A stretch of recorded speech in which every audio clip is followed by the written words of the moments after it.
obras com foco no relacionamento. Então, muitos aplausos para Fabiana Silva.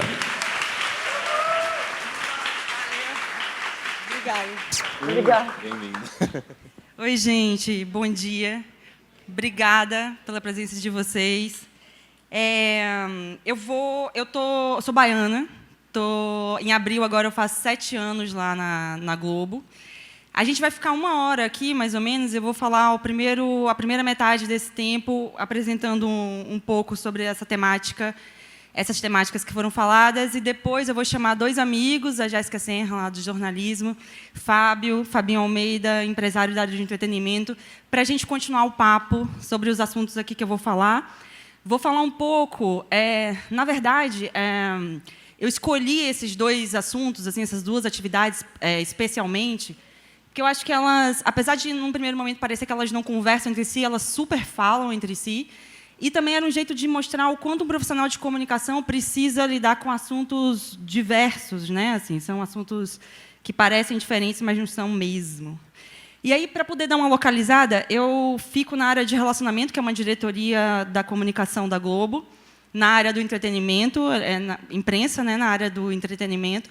Eu cuido especialmente, mas não unicamente, da dramaturgia.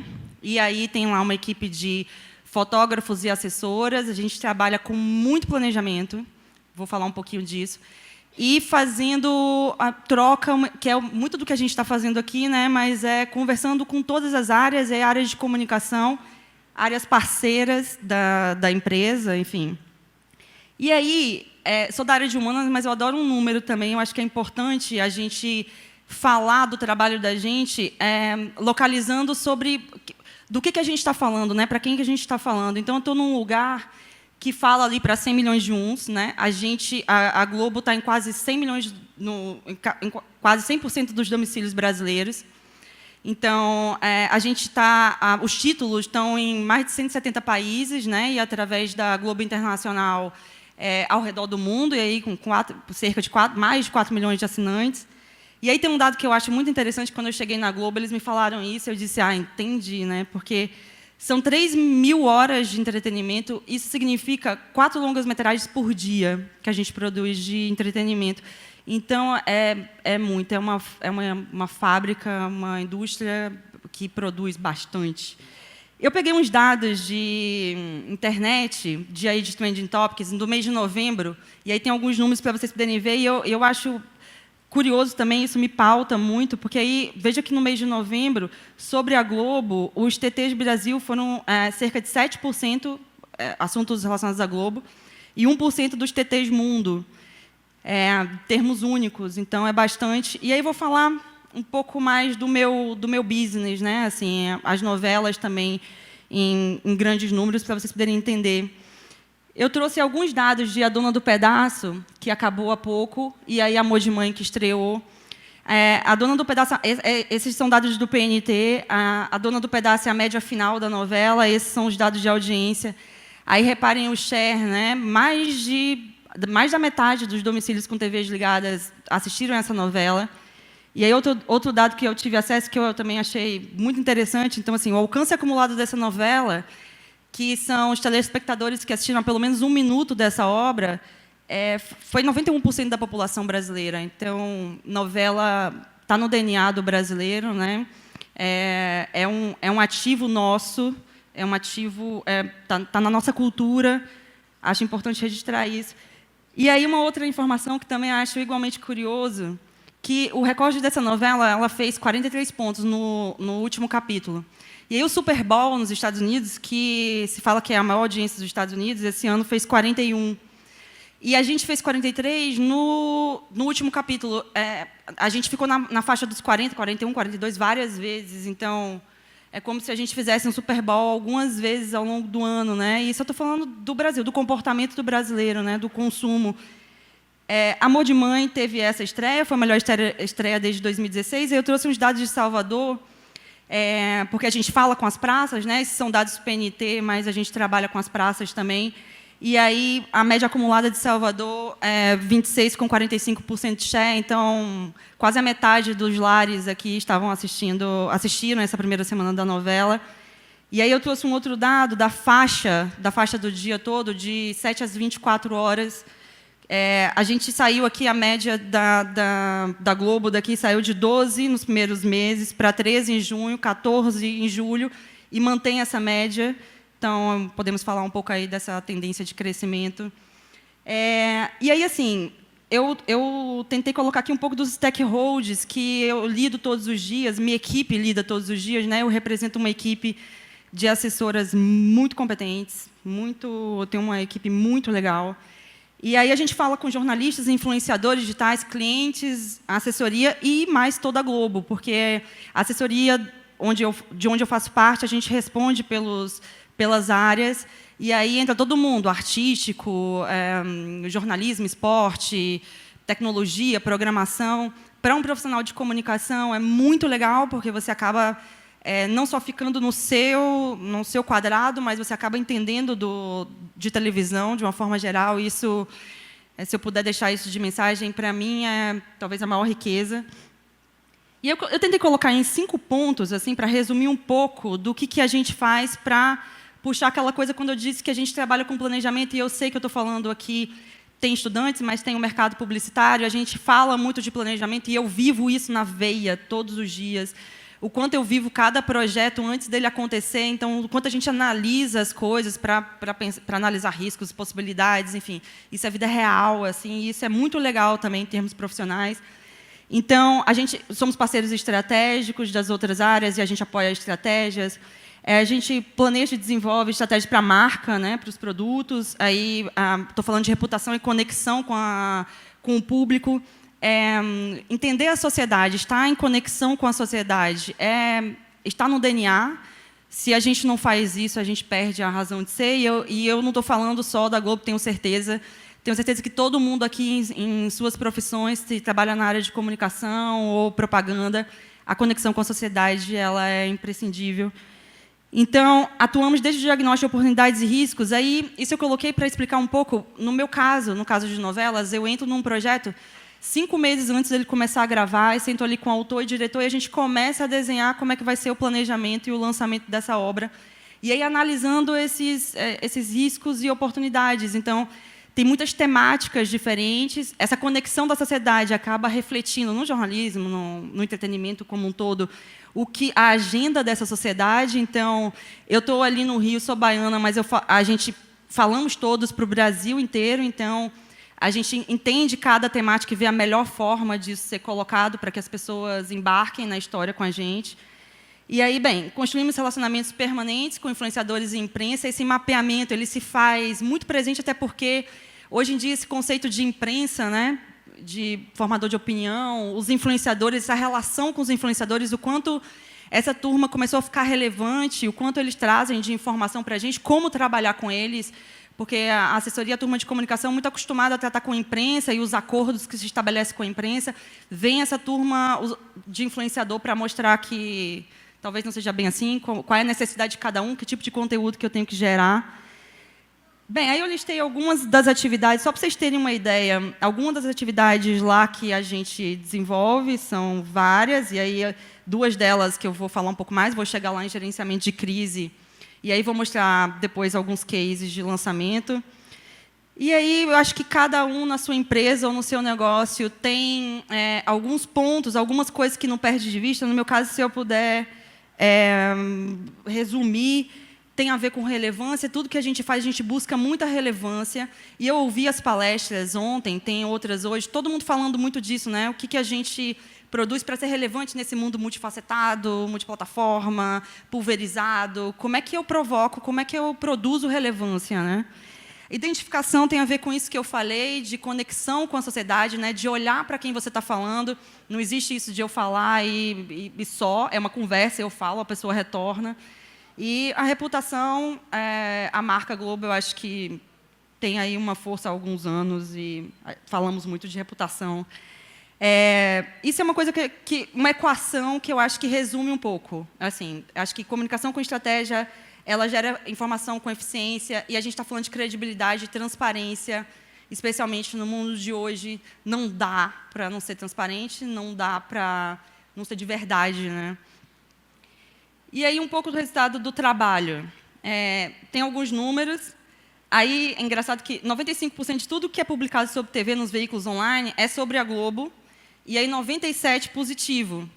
O problema são os 3%, né, que dá um trabalho danado. E aí, a mesma coisa para o online, vê que 90% de tudo que é publicado quer dizer, nos impressos é sobre a Globo, 99% positivo, aí tem 1%, que parece gigantesco, mas a gente não perde de vista, precisa trabalhar com os fatos, né? Então, a gente levanta esses dados para poder entender o tamanho das coisas, mas e eu sei que eu estou falando de coisas que várias empresas aqui passam, porque aí é um problema no meio de coisas maravilhosas que se faz, aí tem um problema, a gente precisa lidar com aquele problema, mas sem perder de vista que ele não é maior que todo o resto que você fez, então é sempre um desafio ali. Bem, o trabalho numa novela, o que a gente faz, assim? A gente conta a história da história, né? Quando eu começo a divulgar uma obra, tem uma escaleta assim para eu começar a divulgar. Então, a apresentação dos personagens, o que eu faço de ação, o evento de lançamento. Então, tem um ritmo isso. E aí são alguns números do que minha equipe produz, que eu falei que a gente é formado de assessoras e fotógrafos, né? Então, esse aí é um universo que a gente produz por lá. E aí vamos aos cases, né? Eu trouxe alguns cases para a gente agora começar a falar dessas novas formas de comunicação. Eu vou tentar tangibilizar isso, trazer alguns exemplos. A gente teve uma obra que foi gravada quer dizer, a maior parte dela foi gravada no sertão da Paraíba. Aí quando eu fui lá, esse é onde nascem os fortes. Quando eu fui, era de uma riqueza, é tão incrível aquele lugar. E a maior parte foi gravada lá. Então, bem, eu coloquei alguns números, mas a ideia foi o seguinte: a gente não vai fazer esse evento de lançamento nos estúdios. Vamos levar a turma para lá, para eles poderem viver essa experiência. Porque, cada vez mais, eu acredito, e nós acreditamos lá, na experiência, né? Se fala muito da coisa do engajamento, né? A gente precisa engajar as pessoas. Então, falar com os convertidos e os não convertidos, né? Como é que eu faço isso? E como é que eu engajo essa turma? A gente levou para lá 30 jornalistas e influenciadores, gente que a gente nunca tinha falado. E foi muito legal esse case, porque, em geral, os lançamentos, a gente entrega o elenco e imagens da novela, assim, o clipe da novela para essa turma. Isso foi o final. Então, toda a viagem que as pessoas fizeram pelas locações, e tudo que eles geraram de matéria, de foto, foi TBT, a obra toda assim, dessa turma. Então, eles participaram disso, eles geraram conteúdo que eram relevantes para as suas plataformas. A gente disponibilizou isso, a gente conversou antes, entendemos com eles. E tirar a gente de redação hoje em dia é muito difícil, né? E aí tiramos por 3 dias. Mas foi uma super experiência, tem aí alguns números para poder mostrar. Aqui a gente tinha um desafio, que era uma volta de temporada de 3 programas, aquelas voltas de abril, assim, que tem um bocado de volta da programação da Globo. E aí, Tamanho Família, Brau e Zorra era só volta, não era lançamento, né? E como é que a gente faz isso? Porque se a gente for fazer um para cada, não tem dias no mês, né? E íamos brigar pelos espaços, assim. Aí a gente fez um programa. Fizemos parceria, aí, de novo, voltando naquilo que eu falei, que a gente faz parceria com as áreas, né, da comunicação de fora. O G-Show não é da comunicação, é de outra área. Mas a gente conversou com eles e falou: a gente vai fazer o programa, vocês podiam transmitir, aí eles podemos. E aí a gente chamou influenciadores, jornalistas, e também lá na área da Globo, junto com a área de relacionamento, tem a área de responsabilidade social, que cuida lá do Criança Esperança, as áreas sociais da Globo. E dentro dela tem Globo Universidade, que é a turma que fala com as universidades todas, e a gente convidou alguns estudantes também para participar disso. Um outro tipo de parceria que a gente fez, porque ali eles também faziam perguntas, participavam da ação, e foi super rico, eles trouxeram perguntas muito legais. Então, foram 3 novas temporadas e um só evento, foi um case super feliz. Aqui em Verão 90, eu trouxe um vídeo, vou colocar para rodar, mas, resumindo, eu só vou contar rapidinho. O Jorginho, que acabou de nos gestar, né, o Jorge Fernando, ele tinha uma coisa de show, né, assim, tudo é um show. E aí, quando eu fui conversar com ele de que evento a gente ia fazer, ele disse: eu vou entregar um show. No final, quero que o elenco dance e tal. E aí a gente, mas isso para conteúdo, para os veículos de comunicação, para os formadores, talvez não fosse o melhor conteúdo. E aí eu convoquei as turmas, a turma paralela ali da Globo, então a turma de mídias sociais, CAT, que é a Central de Atendimento ao Telespectador, a turma do digital, o pessoal de eventos, e falei, vamos fazer um brainstorm aqui do que a gente poderia fazer. A gente pensou de trás para frente, chamamos os jornalistas todos ali para o arpoador, marquei ali num sol, o lançamento da novela foi em janeiro, era um calor danado. E aí, mas todo mundo foi para lá porque a novela era ambientada naquele lugar, a novela se passava no Rio de Janeiro dos anos 90, naquela praia. Aí tinha aviãozinho passando com a marca da novela, porque também não era só para os jornalistas, também tem uma preocupação de atender o público, né? O público que estava na praia, o turista que estava ali, a novela ia estrear para todo mundo, não é só para os jornalistas, claro. E aí depois eles entraram num ônibus todo envelopado, dentro do ônibus tinha um quiz dos anos 90, eles ganhavam um brinde dos anos 90, eles comiam lanche dos anos 90. E aí tinha influenciador de nostalgia, e a imprensa tradicional, todo mundo. Foi uma farra. Quando chegou lá, tudo conteúdo, né? Tudo gerando conteúdo. Quando chegou lá, a Priscila da TV Colosso recebeu essa turma e levou para os estúdios onde aconteceu o show. E aí teve coletiva, e teve tudo. E aí a gente fez um videocase. Pode. Sol, mar, praia, agitação, surf, cor, Rio de Janeiro, verão, anos 90.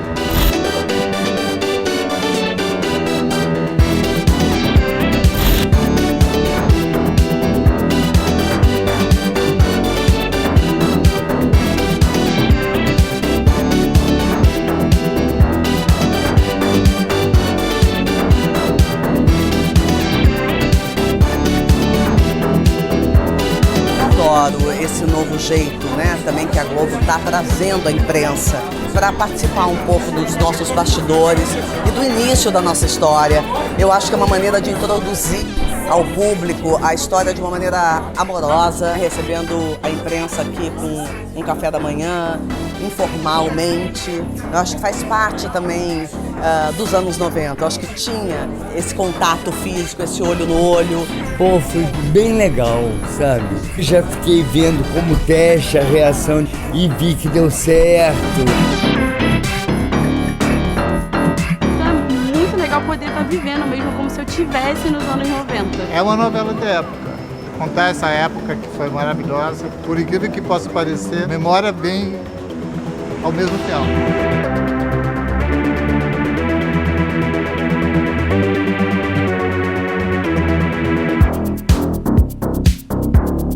Opa, eu não vivi essa época, mas eu queria ter vivido.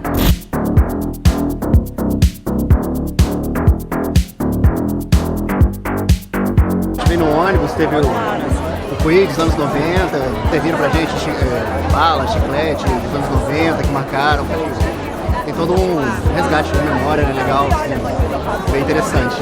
A Priscila do TV Colosso também, foi emocionante. A hora que o pessoal viu a Priscila, então o pessoal desabou no ônibus, quase que teve que parar o ônibus. Então eu acho que foi muito bem ambientada, porque até aqui a gente vê vários ambientes bem clássicos dos anos 90 mesmo.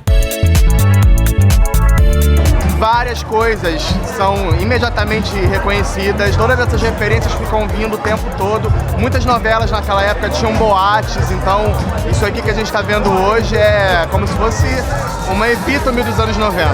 Isso ajuda muito a ambientar o jornalista a respeito do que é a própria novela. Então eu acho sensacional.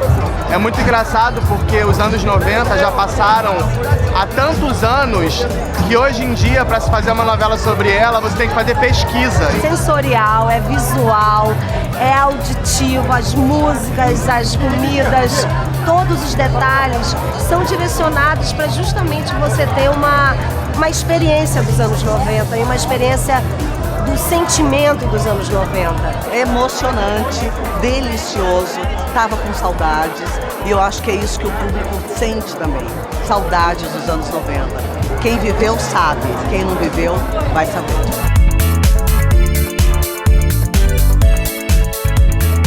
Vocês vão assistir uma novela de época que marcou a época.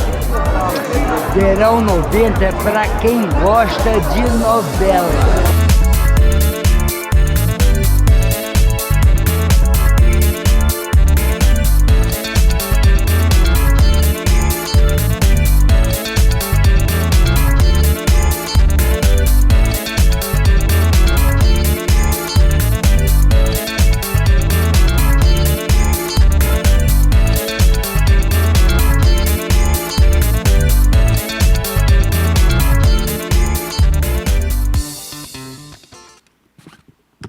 Isso é um pouquinho imagem, assim, o que foi essa ação. E aí eu trouxe a Dona do Pedaço e fiz um recorte da época de lançamento, cerca de 3 meses, assim, até a estreia da novela. E eu trouxe a Dona porque sei que estou falando de novo para um mercado publicitário, e eu acho que essa novela trouxe alguns exemplos ali de merchan do comercial, que mostra também novas formas de se fazer. A gente teve um case de Vivi Guedes, que foi um case de super sucesso, né? Era um personagem que tinha 2,5 milhões de seguidores no Instagram. Foi um personagem que fez comercial, né? Fez comercial de carro. Ela saiu da novela numa situação totalmente inaugural ali, foi fazer comercial de TV. O Rock também, que era o personagem, a própria Maria da Paz. Então, é todo mundo fazendo diferente. Hoje, temos comerciais de TV de 6 segundos, de 10, de 15, de 1 minuto e meio, não só de 30 e de 1. Então, estamos todos aqui. Eu brinco assim que eu acho que é Darwin, né? É quem se adaptar primeiro, porque a mudança, aquela que a gente falava, ela chegou, e chegou atropelando, né? A Globo agora é uma empresa MediaTek, então pensar o digital antes, que era só um conceito, ele é mais do que nunca uma vivência. Acho que, fora esses exemplos, tem algumas outras coisas que a gente faz que rende muito, assim, que dentro desse conceito de experiência, né? Então, a gente leva influenciadores digitais para poder ser figurante de uma obra. Então, o conteúdo que ela gera não é só de quem está assistindo, é de quem está participando. Então, a caracterização deles, isso gera desde retorno em mídia offline para mídia online também. Eu vi os meninos falando de podcast. Ontem, as pessoas falaram muito, então, assim, podcast, gente, assistente de voz, assim, existe um grande investimento, um grande pensamento nesse sentido. A mídia é muito democrática, ela está com você nos seus lugares mais íntimos, assim, no carro, mas em casa também, em vários lugares. A gente tem também um olhar, a CAT, que é a Central de Atendimento do Telespectador, fala de um para muitos. Às vezes, uma ligação ali vira uma sugestão de cross, vira uma pauta. A conversa, há algum tempo, não estou falando disso de agora, mas há algum tempo, mas acho que talvez por tudo que a gente está vivendo, o mundo como tal, como isso surte efeito, né? Como a gente trabalha com pesquisa, mas ouve as pessoas, precisamos cada vez mais. Quando a gente fala, ontem, todo mundo falando de dados, análise de dados, quem é esse consumidor? Está todo mundo tentando entender esse consumidor, né? Seja ali na assessoria, no comercial, no merchan, todo mundo aqui, imagino que é um desafio igual para todo mundo. Acho que irreversível, né? E aí, falar um pouco de gerenciamento de crise, que as pessoas me perguntam muito, talvez esse seja a maior parte do meu trabalho, assim, de tempo que eu levo.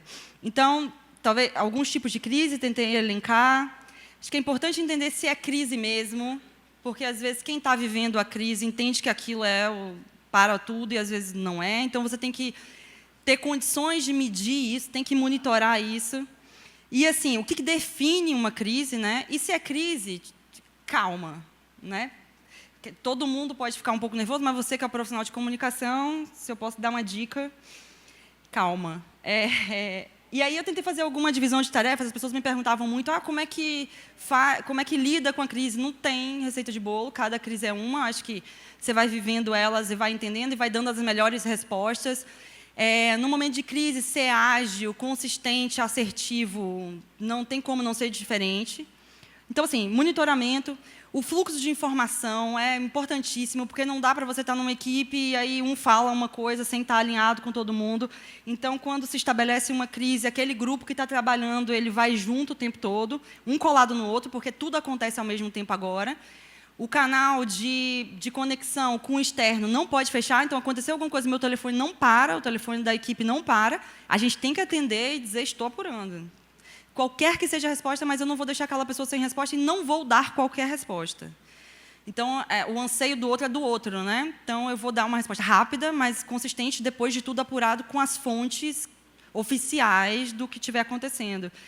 E aí a resposta e o plano de lidar com isso, ele precisa ser dividido com todo mundo, é claro que adaptado a cada plataforma. Cada plataforma tem um jeito de falar, então não dá para eu falar com a imprensa eu falo de um jeito, nas redes de outra, então isso precisa ser respeitado. Aí eu trouxe alguns cases para falar rapidinho, assim, porque aí eu trouxe uma coisa de talento e uma coisa lá que aconteceu na Globo, acho que, não sei se todo mundo viu, acho que sim, mas a morte do Domingos, bem, aí estamos falando de uma grande tragédia. Naquele primeiro momento tinha muita informação truncada e a gente não pode esquecer que estou lidando com um ser humano. Então, é importante, né, a gente ter essa sensibilidade, essa empatia. Estamos falando do humano, o material é humano, tá? Então, a apuração estava acontecendo com as fontes oficiais, apesar dos ruídos todos. Então, quando as pessoas entravam em contato com a gente soltou um comunicado dizendo que aconteceu um acidente. Mas não confirmamos nada, porque naquele momento a busca era enorme por informação. Quando saiu a confirmação da morte, a gente não atuou porque a esposa não tinha recebido a informação ainda. Então, esperou-se dar a informação para a esposa, aí depois a gente foi trabalhar, e soltar o texto, e confirmar a morte, e dar as informações, e atender a imprensa, e atuar no velório, porque a comunicação atua. Então, acho que a mensagem aqui nunca esqueçam que, quando a gente lida com crise, a gente está lidando com a dor do outro, né? Então, para os profissionais de comunicação, há que você ter empatia em relação a isso, não é o que eu acho, eu estou ali ajudando, gerenciando a crise que é do outro, então eu preciso fazer essa análise considerando isso. Aí o incêndio no Galpão de Deus Salve Rei, antes da novela estrear, então era assim, aconteceu um incêndio no final do dia, aí tinha helicóptero de outras emissoras ali rodando, e as pessoas ligavam, está acontecendo um incêndio, eu não confirmava, eu dizia, eu estou apurando. Não, mas tem imagens, eu disse, estou apurando.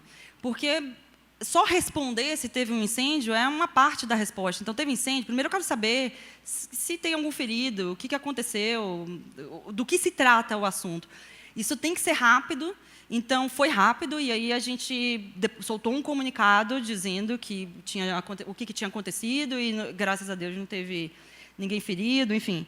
E eu coloquei um ruído ali, um quadradinho branco, porque essas são todas as crises que vocês não viram, que a gente tem que lidar todos os dias e que não sai na imprensa. Talvez esse seja o maior valor do meu trabalho e do trabalho lá da equipe. A gente lida, de novo, com material humano, então tem um artístico, tem tudo, tem programação, tem jornalismo, tem aquela empresa, tem a empresa toda. Então, imaginem que situações de crise acontecem o tempo todo e a gente tem que lidar com isso o tempo todo, e eu acho que aí é o maior valor do trabalho.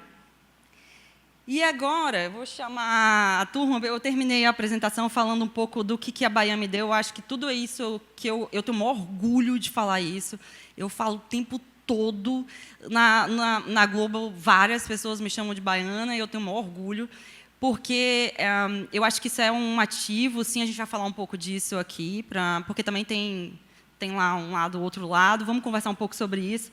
Eu coloquei aqui meus contatos, as pessoas até falaram assim, Fabiana, você vai colocar o seu telefone? Eu falei, meu telefone, tá, vou amarrar a informação de telefone a essa altura. Mas aí, por favor, Fabinho, Jéssica, vamos conversar mais um pouco aqui sobre novas formas de se comunicar. Trazer os meninos. Onde vocês querem sentar? Senta aí.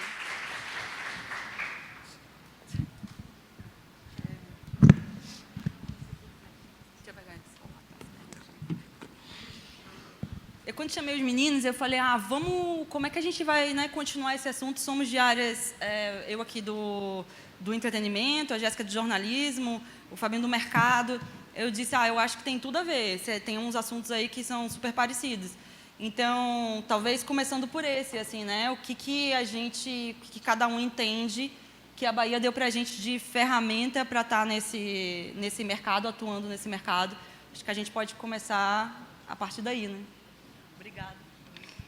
Bom dia para todos vocês. Muito obrigada pela presença. Parabéns pela inteligência em escolher esse painel de hoje, porque realmente a palestra de Fabiana era imperdível. Se não tivesse aqui como convidada, estaria como público. E foi maravilhoso, embora, assim, é muita informação em pouco tempo. Eu não sei se vocês ficaram com a mesma sensação. Eu fui fotografando tudo para depois analisar aqueles números, aquelas coisas, porque realmente é muito conteúdo que essa mulher tem, é muito trabalho que ela faz. Então, é uma honra, é um prazer estar aqui junto com ela. Falando sobre essa coisa da Bahia, para a gente otimizar também o tempo, eu acho que a Bahia me deu todas as minhas ferramentas de comunicação. E falando da minha mais recente conquista, da nossa mais recente conquista, porque eu acho que é uma conquista de toda a Bahia, a gente tem um apresentador fixo no Jornal Nacional, eu acho que essa conquista tem tudo a ver com a Bahia, porque o maior destaque da minha participação ali foi o jeito baiano, que eu levei tanto quando fui apresentada para o Brasil todo na sexta-feira, quanto no sábado, quando eu fiz a apresentação. Então, a Bahia, quando a gente pensa em Bahia, a gente pensa num povo que é muito aberto ao outro, que é muito bem-humorado, que tem uma capacidade de comunicação, tem um jeito muito próprio, uma personalidade muito própria. E eu tenho me descoberto muito mais baiana do que me imaginava, porque morei fora em alguns lugares por um tempo, mas sempre que eu fui para fora eu levei mais da Bahia do que trouxe de fora. Então eu acho que toda a minha comunicação foi pautada nisso, nesse jeito baiano de ser, esse jeito muito aberto, e a comunicação depende disso, que a gente esteja aberto ao outro, que a gente se conecte ao outro, e a gente se conecta se abrindo, né? Quando a gente se doa, o outro se sente à vontade para se doar também, e a gente vai estabelecendo essa comunicação. Então, falar de forma mais leve, falar de forma mais conversada, falar de uma forma mais sincera, isso é muito do baiano, e isso é o que o jornalismo hoje está exigindo. A gente começou aqui no jornalismo local, já a fazer isso já há alguns anos. Eu vim da rádio e aprendi isso na rádio, os colegas falavam agora há pouco do que é a Rádio Metrópole, foi muito importante para a minha carreira ter começado na Rádio Metrópole, que é muito Bahia, e então isso me formou já como uma profissional com essa capacidade de falar de forma próxima, de não me impostar a voz, que impostação de voz nos distancia, né? Então, de falar com sensibilidade, com opinião, ou seja, com personalidade. Então, eu fui formada nessa escola. Quando fui para a televisão, eu só fiz levar esta comunicação e adaptar à TV, e fui me aprimorando a partir daí. E quando eu fui convidada para a TV Bahia, a proposta era levar esta comunicação para lá. Então, os jornais locais da Rede Globo já estão fazendo este movimento de ter essa comunicação mais próxima, e a gente percebe também muitas iniciativas nacionais nesse sentido. Então, eu acho que a Bahia sai em vantagem, né, tanto que nós estamos sendo vistos, assim, foi uma grande movimentação em toda a Rede Globo, a minha ida para a TV Bahia, porque já se desenhava esse projeto dessa comunicação diferente, e todas as outras praças ficam de olho no que a gente faz aqui, e isso acaba reverberando na forma dos colegas se comunicarem. Então, os colegas de outras praças, eles foram formados nessa escola antiga do jornalismo, que era a comunicação da TV para o público, né, era de uma direção. E a gente está num momento em que essa conversa é uma via de mão dupla. A gente fala e a gente também escuta, e a gente precisa ter esta conversa. Então, eu sinto que os colegas, às vezes, têm uma dificuldade de se desconstruir, porque se desconstruir é mais difícil, mas eu já fui construída desta forma, uma forma que é muito particular do baiano ser, uma forma de comunicar que é muito nossa, e volto a dizer, eu acho que foi isso que me fez me destacar numa apresentação nacional, e é isso que hoje o Brasil todo está buscando, alguém que tenha personalidade, que tenha verdade no que diz, que a gente não seja um personagem. Então, eu acho que a Bahia sai em vantagem, todos nós aqui já nascemos sabendo nos comunicar e tendo um jeito que é só nosso e que não dá para copiar em nenhum lugar do mundo. Oi, bom dia. Quase cruel falar depois das meninas. Obrigado, parabéns a Fabiana, parabéns a Jéssica pelas conquistas. Estava conversando com a Fabiana um pouco. Sim, ser baiano é um ativo. Eu acho que as características do baiano, como a Jéssica falou, agregam muito ao trabalho da gente. No meu caso, eu não sou um comunicador bom, nem estou ali no meio como... Estou no meio de outro jeito, né? Nem na frente como Jéssica, represento artistas, por assim dizer, e eventos. No meu caso, acho que ser baiano ajudou a engrossar o couro um pouco. O baiano tem essa característica do otimismo, o baiano tem essa maleabilidade, essa flexibilidade. O baiano não é estanque nos seus pensamentos. Isso, obviamente, que generalizando um pouco. E, ao mesmo tempo, é um desafio, pelo menos para a minha atividade, o suavizar, o não estereotipar, não atender necessariamente as expectativas que os outros têm sobre o baiano, sobre a forma de lidar do baiano, no meu caso, diante dos negócios. A minha interlocução ela é basicamente e prioritariamente com agentes do meio, né? Empresários, marcas, veículos também. Então, eu acho que esse é um ponto, né? Estava falando com a Fabiana, que eu já cheguei a estar em São Paulo numa reunião no dia 2 de fevereiro, e isso ser quase um susto das pessoas, porque era entendido que no 2 de fevereiro o baiano tem que estar aqui, e o baiano está no Rio Vermelho, pelo menos o baiano da minha atividade profissional. Então, eu acho que esse é um desafio. Ser baiano, sim, é um ativo, ser baiano, sim, é muito bom, me identifico como tal, com a cultura, com o jeito de lidar com as coisas, e, ao mesmo tempo, acho que é um exercício, a gente não está exatamente buscando preencher a coluna de baiano, né? Eu acho que a gente tem que lidar como um cidadão do mundo, potencializando as nossas características, nesse caso, regionais. Eu acho um pouco isso também. E, para mim, ali porque eu estou numa área institucional também, né? Estou ali dentro de uma empresa, e acho que o fato de... O jogo de cintura, eu acho que a gente aqui tem muito jogo de cintura, assim, e a gente aprende desde cedo a falar com todo tipo de público. Isso eu acho que é uma coisa muito positiva, assim, da gente. Esse olhar otimista, na verdade, o olhar positivo que a gente tem, né? Acaba que...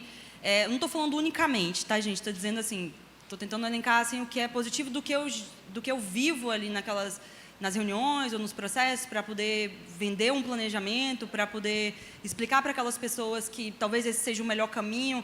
O fato de a gente, desde criança, que aprender a saber falar com todo mundo, a gente é meio desinibido, né? A gente fala com as pessoas, a gente chega nas pessoas, a gente não tem muita vergonha no sentido de eu quero essa resposta, então o caminho é esse, e eu só falo isso porque eu saí e percebi isso, porque para mim era isso, o jeito de ser. E tem essa coisa do nosso sotaque, do sotaque no sentido do que ele carrega, tá? Não estou falando no sentido, nesse caso, nada de estereotipado e tudo, mas isso, durante muito tempo, isso me ajuda, assim, eu acho que é um ativo que é importante. E isso não anula o que o Fabinho falou, que é verdade também, porque existe também uma mítica, né, um pensamento que o baiano responde a algumas coisas de assim, um assado, e não é, né? Eu acho que, no geral, estando também em outro lugar, né, em outra cidade, eu acho que essa coisa da criatividade, aí falando do que a gente está, né, do assunto aqui do festival, eu acho que a gente é cutucado para isso o tempo todo. Não sei mesmo, depois, se tiver pergunta e resposta, eu quero ouvir sobre isso. Não sei se é porque a gente precisa se virar com pouco, né? Assim, de uma forma geral, a gente tem muito pouco e a gente precisa fazer acontecer. Então, tá todo mundo se juntando e vendo um jeito, cada um dá uma coisa, e tem um pouco essa... Acho que tem isso também, não unicamente, mas eu percebo isso estando fora. E o quanto essa característica da gente fica forte também, quando a gente... Porque o baiano, eu acho que ele é baiano em qualquer lugar, né? Então, se a gente está fora, é estrangeiro, estou há 7 anos no Rio de Janeiro, estou para me adaptar ainda. Porque eu vou e aí venho aqui e tomo um ar, assim, porque é um jeito de viver que, a mim, me alimenta muito. Eu acho que tudo que a gente produz, eu ouço lá, né? Assim, os artistas que vão para lá, a gente está sempre falando lá de Veste, Carlinhos, e o quanto a gente movimenta a cultura desse país, o quanto a gente é relevante. Aí eu estava falando de relevância, não quero ser barrista, mas já sendo, mas o quanto a gente produz coisas, e o quanto, não estou dizendo que é certo, mas o quanto a gente se vira com pouco, assim. Eu acho que isso são coisas importantes. E eu queria falar um pouco também de esse desafio, né, da gente ser global, sendo local, e nesse mundo multifacetado, né, multiplataforma, os desafios, né, e as possibilidades que a gente tem dentro desse universo, porque também, ali para mim, por exemplo, eu estou falando com 100 milhões de uns, né, então eu tenho essa característica, sou daqui, mas eu estou falando com o país inteiro, eu preciso respeitar isso também, eu preciso olhar para isso, então é um desafio, olhar para cada um desses lugares, entender os anseios de cada um desses lugares, como é que eu produzo conteúdo para isso, então essa coisa, né, eu continuo local, essa é a minha raiz, mas eu preciso conversar com o mundo, como é que é isso, né? Eu sinto que a gente está num momento, né, dessas mudanças todas em que a gente começa a valorizar mais a diversidade do que o padrão, né? Um padrão único que é determinado para todos os seres humanos. Isso vale não só para o padrão físico, estético, mas o padrão também de comunicar. Enfim, a gente está numa fase de rompimento de padrões e aprendendo a valorizar a diversidade. Eu, particularmente, creio que é só a diversidade que nos enriquece. Aliás, como espécie humana, a gente só conseguiu evoluir a partir desta diversidade que foi sendo, né, selecionada para chegarmos até aqui. E estamos no momento em que todos estamos reivindicando esse direito de existir e ser como nós somos e não como determinaram por um padrão que é impossível se encaixar. Eu, como mulher, por exemplo, falo muito sobre pressões estéticas e sobre essa obrigação que temos todas de sermos magras. Só é magra sem nenhum esforço, talvez 1% das mulheres mundiais, e 99% fica nessa angústia eterna, né, por emagrecer, por se encaixar naquele padrão. E não é mais só emagrecer, né, a indústria da beleza é tudo, antes cabelos alisados, nariz fino, peito de um jeito, enfim. E a gente está cansado disso, e a gente está cobrando que a gente seja quem a gente é, né, que a gente possa valorizar essa diversidade. Então, quando a gente vem para essa discussão de local e global, eu acho que é mais uma forma da gente estar buscando esta valorização. E quando a gente fala de comunicação, e aí eu vou para o jornalismo, a gente sempre passou a ver televisão, né, e a Rede Globo sempre de uma perspectiva e de um olhar do Sudeste. Rio e São Paulo sempre representados. Nas novelas, no jornalismo, em todos os programas nacionais, era só o sotaque carioca. E nós, todos os outros estados brasileiros, onde ficamos. E é bom que todos estão se abrindo para isso, da importância da gente olhar para todo mundo. Aí volto de novo a falar do JN, desse projeto do JN 50, que foi simplesmente isso, essa coisa de, olha, tudo geralmente é feito aqui do Sudeste, mas a gente sabe que o Brasil é plural e queremos olhar para esse Brasil plural e mostrar que tem talento no Brasil inteiro. E levaram apresentadores do Brasil inteiro e todos brilharam, todos mostraram que são um padrão nacional, com seus sotaques, com seus jeitos de ser. Então, acho que este começar a olhar para o plural, e agora o fato de eu ir para lá, Márcio Bonfim, de Pernambuco, Aline Aguiar, mostra uma ampliação, né, desta vontade, e ontem soubemos que os outros apresentadores passam a fazer parte desse rodízio, porque todos nós queremos nos ver, queremos nos identificar, queremos a tal da representatividade. Não dá mais para que os meios de comunicação reproduzam apenas um padrão e a gente tenha que ficar se matando, se torturando, se violentando para atender a ele. Então, quando a gente fala em comunicação, isso tem a ver também com isso, né? E o desafio para nós é manter essas características locais, mas falar globalmente. No meu trabalho, e aí um exemplo diário, eu tenho muito espaço para me posicionar, para comentar. Isso tem gerado muita repercussão, inclusive agora na internet, né, porque a TV e a internet estão se comunicando muito. E por que esses comentários viralizam? Por que as pessoas compartilham? Se eu estou falando num programa local, num programa de Salvador?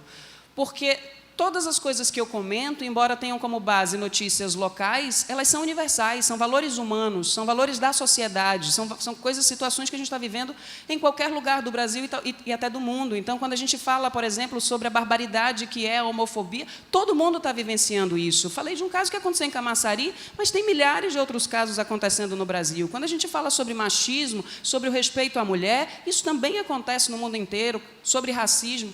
Então, o desafio é, a partir deste olhar local, a partir dessas situações que são locais, a gente falar de valores que são universais, que são valores humanos. E eu acho que é a partir daí que a gente vai estabelecendo essa conversa, valorizando o nosso jeito de comunicar, a nossa personalidade, a nossa visão particular, mas falando para todo mundo a partir desta conexão, da conexão humana, né?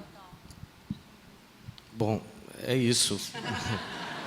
Basicamente isso. Bom, os últimos anos da minha vida profissional, os últimos anos profissionais ou profissional? Qual é esse plural? Ele se adequa a qual? Os últimos anos profissionais, certo?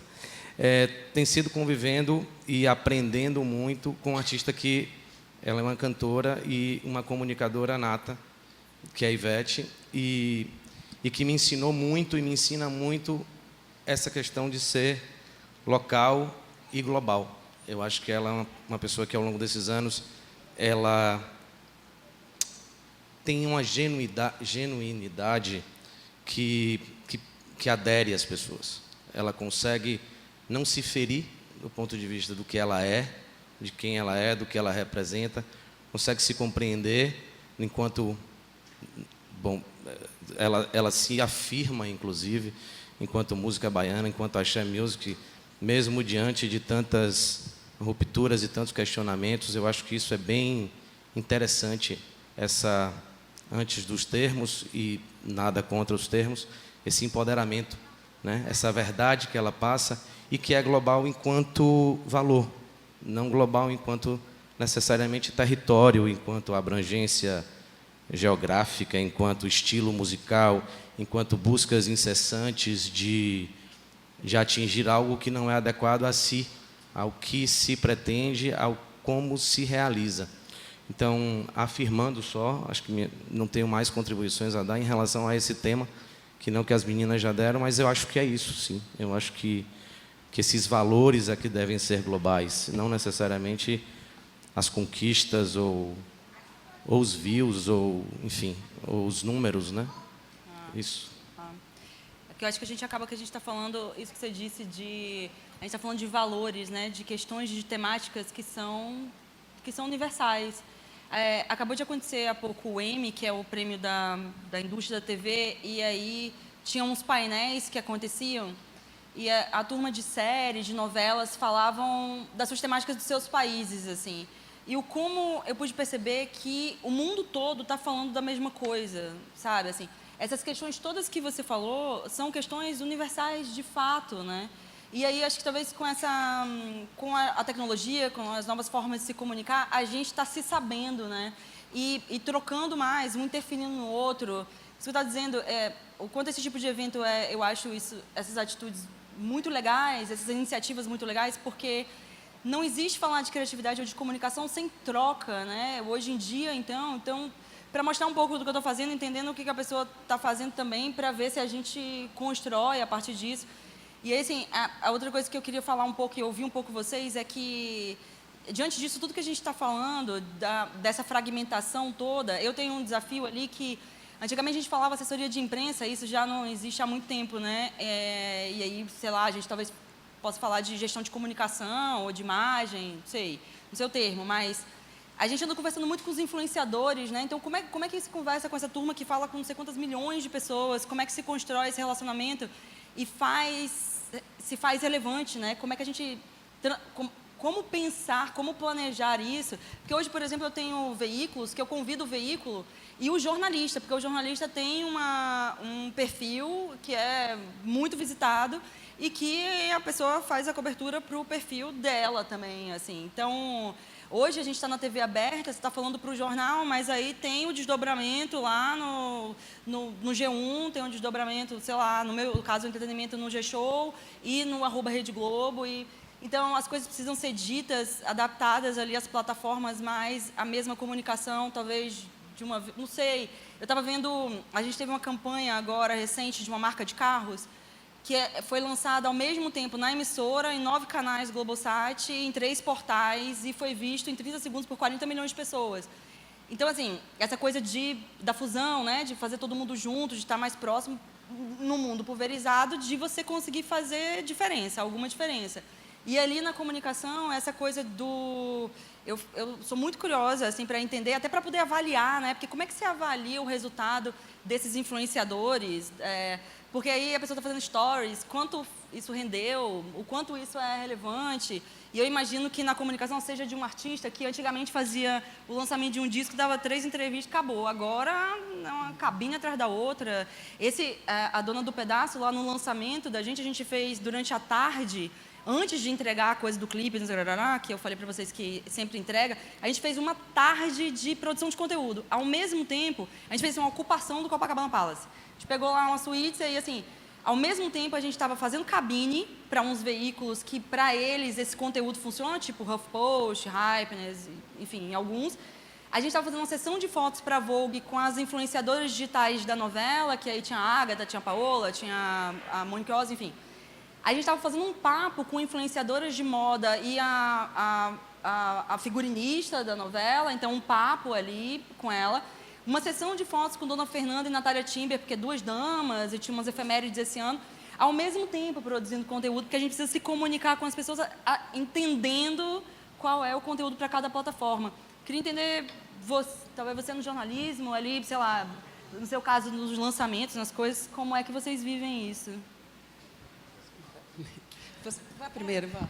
Bom, no nosso caso, os lançamentos eles têm mudado muito, inclusive mudado o formato. A gente lançava álbum, hoje em dia lança-se pouco álbum, lança mais EP, enfim, lança single. E junto a isso, mudou também muito as plataformas como se comunicar. A gente eram os críticos de música, né? Via de regra, eram as páginas de caderno de cultura, né? dos impressos. E hoje tem isso, Fabi. Hoje é uma pauta, mais de um dia, 2 ou 3 dias, e tem os vários influenciadores de setores. Então, é um artista de música, mas tem o influenciador de moda, tem o influenciador de costumes, tem os influenciadores.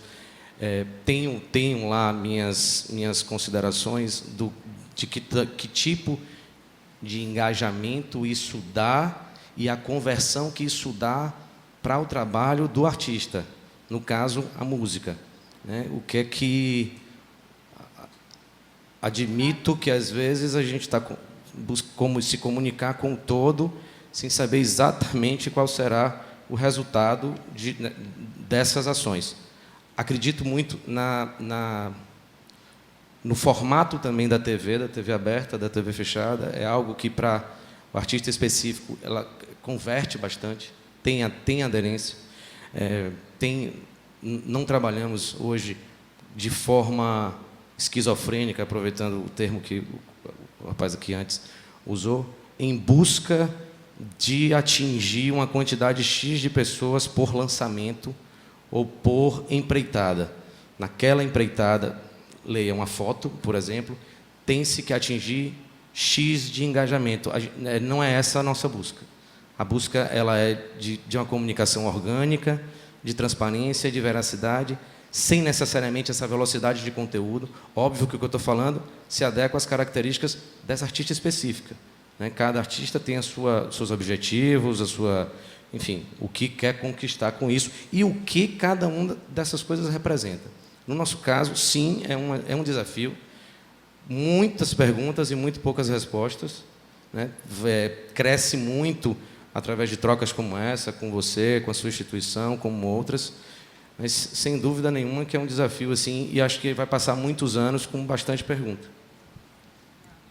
Eu trouxe alguns números, já que a gente está falando de multiplataforma, e a gente sempre, desde que eu entrei na faculdade de jornalismo, há alguns anos atrás, eu ouvia falar, o jornal impresso está acabando. Depois, porque a TV chegou, o rádio está acabando. Porque a internet chegou, a TV está acabando. Todo mundo já deve ter ouvido falar isso. E, recentemente, eu fui dar uma palestra sobre os desafios da comunicação e fui me debruçar nesses números para ver quem está acabando e de que forma está acabando e quem vai acabar. E vou dizer, ninguém está acabando, ao contrário.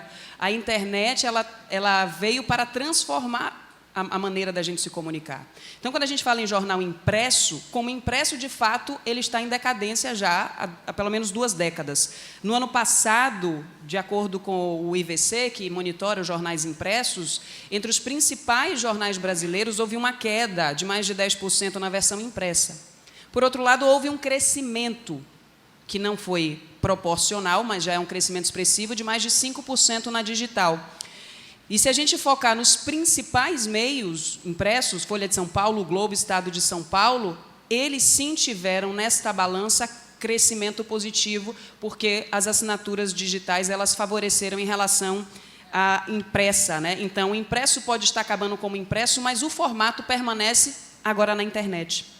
Quando a gente fala de rádio, foi espantoso assim, perceber que mais de 80% da população continua conectada com rádio, inclusive os mais jovens. O principal público de rádio hoje é o público mais jovem.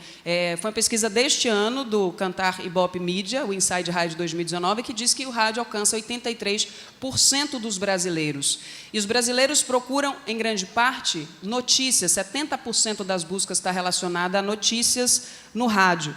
E aí a gente tem o rádio ainda muito ouvido pelo aparelho comum, mas a gente tem a transmissão pela internet, A gente tem os streamings, o Spotify, Deezer, todos esses aplicativos de música que as pessoas começam a consumir. E a gente tem o podcast, que é um retorno a esse rádio. Os colegas estavam falando agora há pouco, né, dessa coisa do podcast está mais forte do que nunca, e muito forte. Eu vou trazer um número que é espantoso. São 700 mil podcasts no mundo, uma expectativa de receita de $1 bilhão em 2021. Então, o podcast está crescendo. O podcast tem uma vantagem de você estar ouvindo enquanto faz qualquer coisa, enquanto está dirigindo, porque nós também estamos virando não é só comunicação multiplataforma. Nós, seres humanos, queremos ouvir a rádio enquanto a gente cozinha, enquanto a gente dirige, enfim, enquanto a gente está na academia. Então, o podcast está crescendo. Então, significa que a internet ela vem agregar ao jornal impresso, agregar à rádio. A TV também. Assim, as pessoas falam, a TV aberta vai acabar. Não vai acabar. Hoje, o Fábio já mostrou aqui que a internet fala sobre a TV. E a TV também fala muito sobre a internet. A TV chega hoje a 90% da população brasileira. E quando a gente fala de internet, a gente sabe que a gente tem as celebridades de internet, mas são pessoas que, quando vão para a rua, não necessariamente são identificadas. Porque quem ainda dá visibilidade é a televisão. A televisão ainda é este canhão. Então, eu penso que esta conversa que está acontecendo, e é um desafio para nós de comunicação, encontrar essa forma de interagir, de utilizar a internet como este meio que potencialize a gente, para que a TV não acabe, mas que se reinvente a partir desse diálogo com a internet. Então, eu trouxe esses números só para que a gente leve em conta que, na verdade, estamos mais fortes do que nunca, né? O desafio, eu acho que para quem é publicitário, é onde é que eu anuncio, né? Eu tenho um cunhado que é empresário e que estava, olha, eu vou começar a colocar todas as minhas fichas na internet. Eu falei, alto lá, deixa eu te trazer uns números.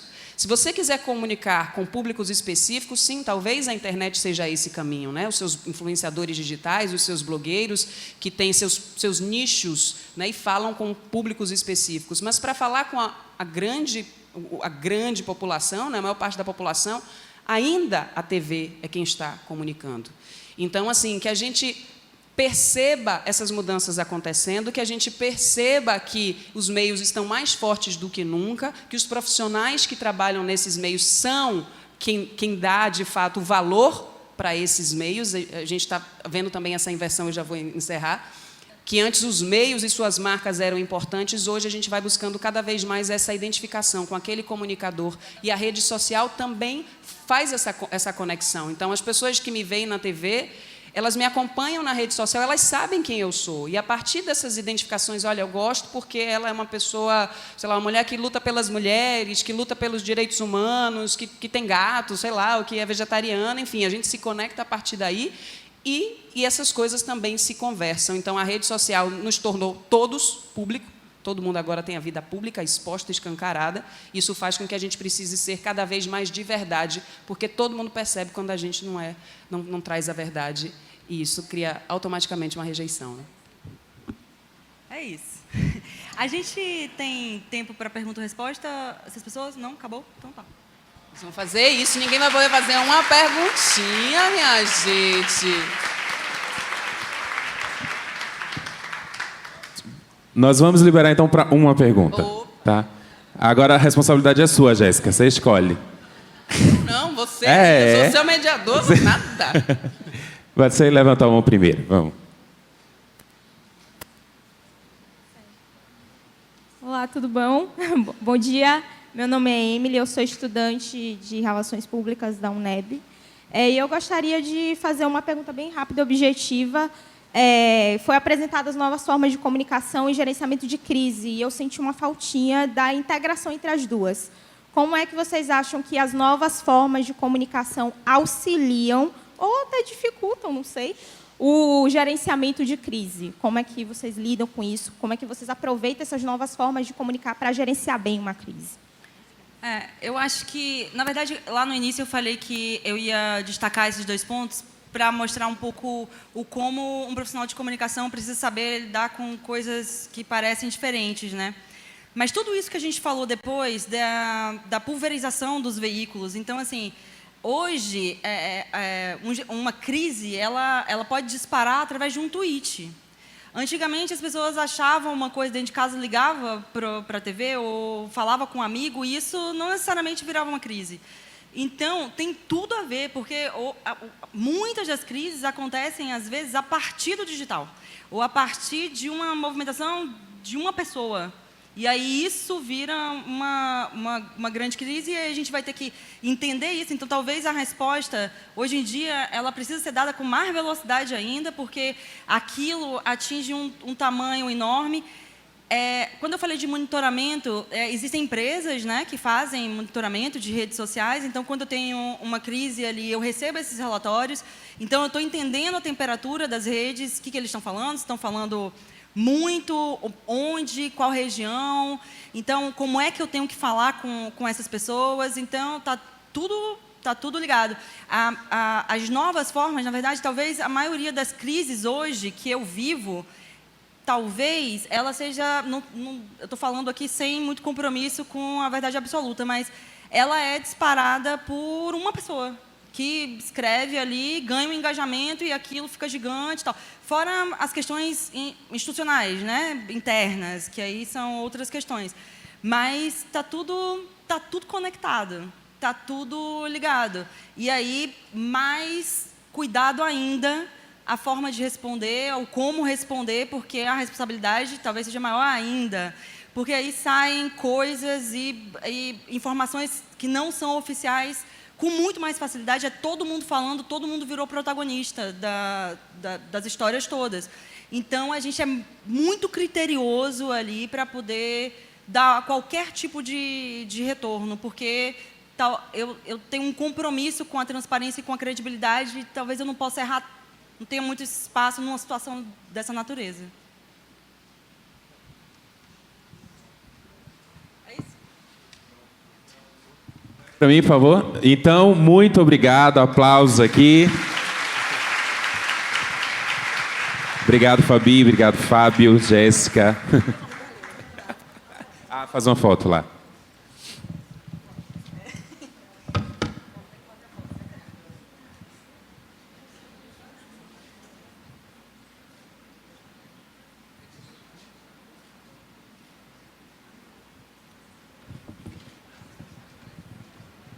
Obrigado, Fábio. Só ficamos nós. Gente, daqui a pouquinho temos uma outra palestra, Como Desenvolver Jogos no Brasil, com Rafael Bastos, tá? Então esse é o tempo, quem tiver interesse em uma outra palestra em outro espaço, 10 minutos para troca.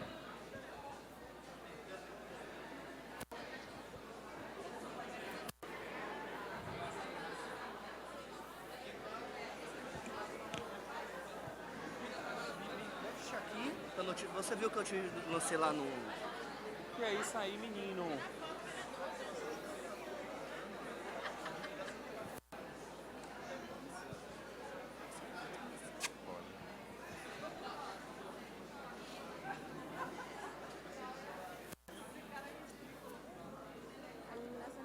Tá, aqui tá melhor. Lá pra cá.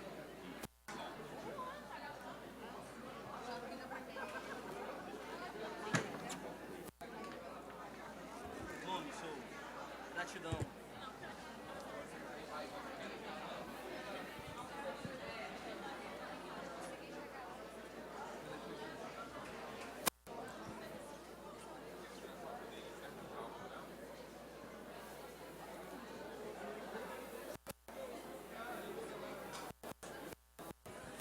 Alguém acende a luz do painel. Aí.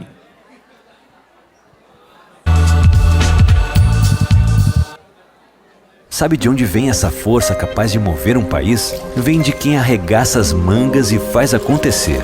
E nisso, a gente acredita. No trabalho, na soma dos esforços e em mais liberdade para quem quer empreender e produzir mais. Se um Brasil mais forte depende de todos nós, pode contar com a força do Sebrae para empreender mais. Gente, eu vou pedir que, por gentileza, vocês vai até aquela porta ali que Jéssica, ela vai lá encontrar vocês, não é isso? Pronto, por favor, dá só uma passagem para Jéssica, libera essa área e encontra com ela ali na porta, por gentileza. Transformações, você precisa de inteligência conectada. Conheça o seu público, estude o relacionamento dele com as marcas e invista ali no painel do Scream, para tá? otimizar a conversão. Inovamos as nossas soluções e promovemos a integração de dados para apoiar a melhor tomada de decisão. Estamos prontos para construir ao seu lado um futuro extraordinário.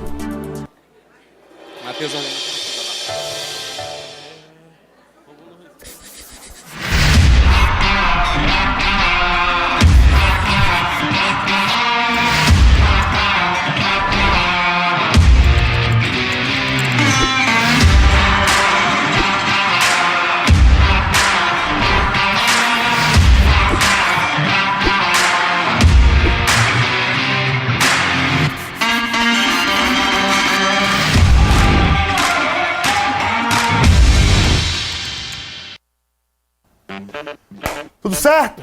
Deixa eu ver aqui, ó. Enquadramento no padrão. Tô bonito, uma crosta de maquiagem, um reboco. Tá batendo certo aí? A gente pode começar? Oi, gente! Tudo bom? Eu sou Murilo Vilas Boas. E olha, é um prazer imenso estar aqui com vocês hoje, porque é um dia muito importante para a TV Aratu, para a comunicação baiana, este festival que chama muito a atenção em todo o país. Mas se liga aí que o objetivo é chamar a sua atenção e falar um pouco desse grupo que cresce a cada dia, levando muita informação, diversão e entretenimento para sua casa. Nós somos a TV Aratu. Se liga aí. A Aratu é multimídia, multiplataforma, multiconteúdo, não está só na TV não, hein? Se liga aí, está em todos os cantos. A emissora que tem a cara da Bahia e fala a língua dos baianos, com sotaque, com conteúdos exclusivos, música, esporte, notícia, que mostra a Bahia do seu jeito. Em 50 anos, é muita conquista juntos, liderança em vários programas e na transmissão do Carnaval. Se liga aí, vai aquecendo. Tá chegando o SBT Folia. Além disso, o que dizer do Galinho? É o maior evento junino da capital e já roubou o coração de todos os baianos. E para você que é apaixonado por futebol, vai poder conferir todos os clássicos da Copa do Nordeste, com exclusividade, onde? Na mais amada da Bahia, aqui na Aratu. E olha, se liga na dica, desliga o celular, pega o bloquinho, a caneta e anota tudo. Aproveita ao máximo este mega, grandioso, ultra evento que é o Screen. Ser baiano raiz é bom demais e ser do canal dos baianos dá um orgulho da zorra.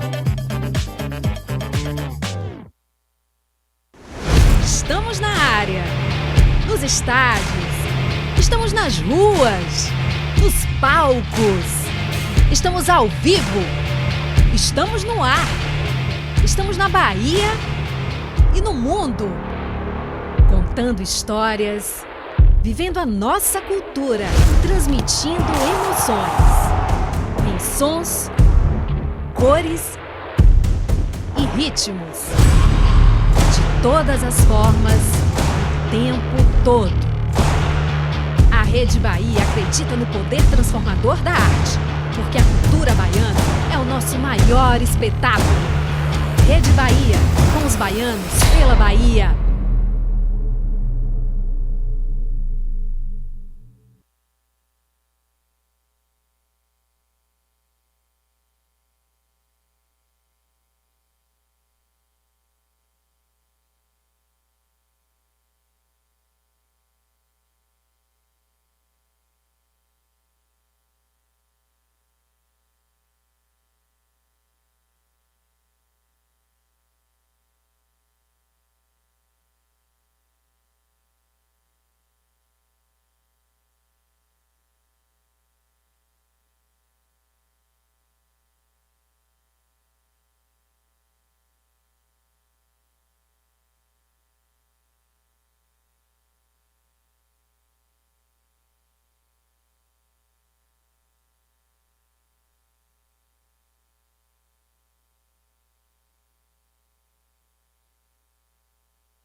Amigo, libera aí.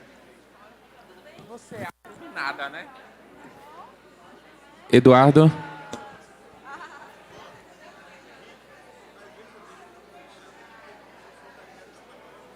Tá ligado? Não, eu desligo. Pra microfone. Bora lá, pessoal, bora sentando. Bora lá, pessoal, bora juntando.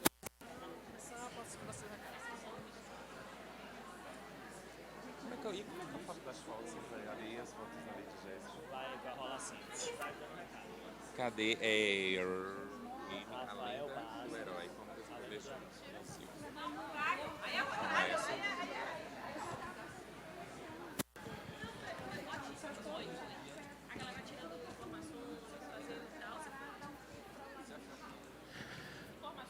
Vamos lá, galera, seguindo aqui com os nossos trabalhos.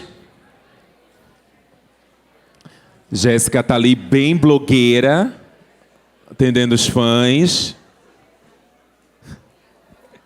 Bom, o Scream é uma realização da ABMP, Associação Baiana do Mercado Publicitário, e da Saltur, Secretaria Salvador Turismo, junto com a Prefeitura de Salvador. O Scream é o maior festival de criatividade do Nordeste. Toda a programação, gente, de ontem como a de hoje, está disponível no site www.screamfestival.com.br. Quem quiser seguir aí no Instagram, @ABMP e Scream Salvador, assim como utilizar a hashtag Scream 2019 e Scream Festival. O nosso festival tem um apoio institucional do Sebrae e como patrocinadores a TV Aratu, que esse ano completa 50 anos, uma TV multimídia, multiplataforma, multiconteúdo. Agradecer ao Shopping Bela Vista, cada vez mais você, a Raptour, a Cantar Ibope, Mídia, Record, Zygon, Rede Bahia e Gamnet. Gente, eu vou pedir a atenção de vocês, porque nós vamos começar agora uma outra palestra, e aí é interessante que vocês foquem no conteúdo que vai ser gerado aqui em cima, tá? Como todo mundo sabe, 5 espaços acontecendo palestras simultaneamente. Ao encerrar a palestra, vocês têm 10 minutos para escolher um novo espaço ou permanecer no local. Seguindo aqui com os nossos trabalhos, agora nós vamos conferir a palestra que tem como tema Como desenvolver